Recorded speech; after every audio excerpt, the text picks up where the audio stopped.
Hello again, lovely people. Priscilla here from the land of the Hornbills. Hope you're doing fine wherever you are. Today we headed out into my garden to collect some herbs for the dish that I'm going to prepare shortly. This here is the turmeric plant. We use the leaves and the root in many of our local dishes. And I'm using a couple of the leaves today. And towards the back here, this is the wild betel nut leaves.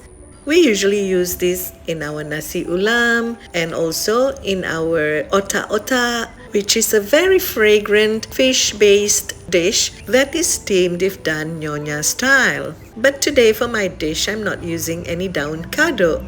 Here too you can see the daun pandan. I have a big clump growing here and all they need is a good watering every day. I use these lovely fragrant leaves almost on a daily basis in my cooking. And looking very tall in the background is the lengkuas or galangal, and we use the root very often in our daily cooking. And now here is another very fragrant leaf that I'm going to use in my dish today. It's the kaffir lime or the limau purut leaves.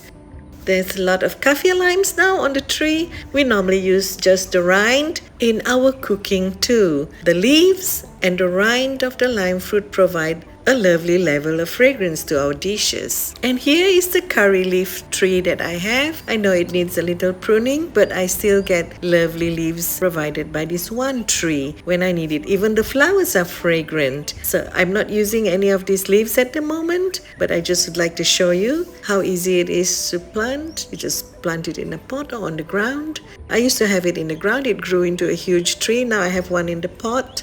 And in the background, we have some lovely sweet papayas that we enjoy on a daily basis when ripe. And here you can see a couple of the leaves that I had shown you this morning from the garden. I've shredded up the turmeric leaves, and there are a couple of kaffir lime leaves in the foreground that you can see, which I will just tear up and throw into the dish later.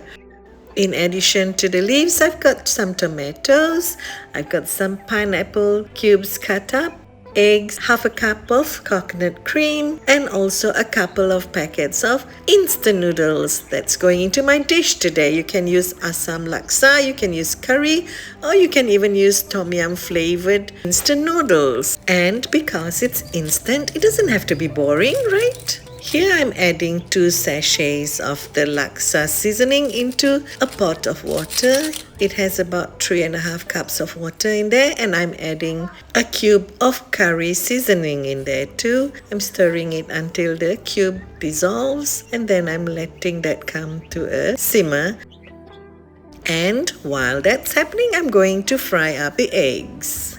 And I'm just frying up 2 eggs here in some hot oil in the pan. And because I like my eggs crispy on the edges but still kind of soft in the center, I'm putting it over a medium flame, not very high, so that it crisps up nicely around the edges but still has kind of a soft center. I just love the brown crispy bits when you tip it into some gravy and bite into it. Ooh, it's just so yummy. Now back to the gravy that's on a gentle simmer. I'm going to add in all that chopped up pineapple. I'm using canned pineapple for convenience, but if you have fresh, you can use fresh pineapple. I'm also adding in the tomatoes at this stage. Now I'm adding in the kaffir lime leaves. And this is how you just pull it off the little rib in the center. The rib is bitter, so we discard that. Throw in some turmeric leaves, and in goes the noodles. I've just split each noodle cake into half for convenience sake, so it fits into the pot nicely. Just stir everything around for a bit, and then leave it to come to a gentle simmer. When it does come to a gentle simmer after about a minute, I'm adding in the coconut cream.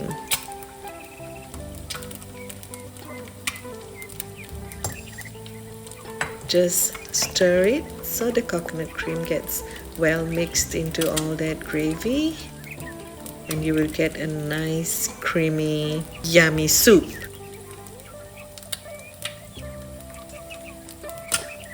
I'm just going to do a little taste testing now.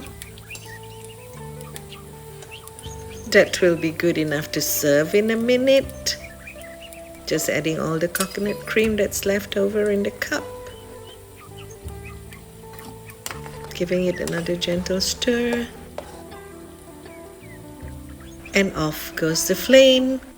And now I'm going to tip it into a large bowl before I serve it up. And on goes those crispy fried eggs that I love.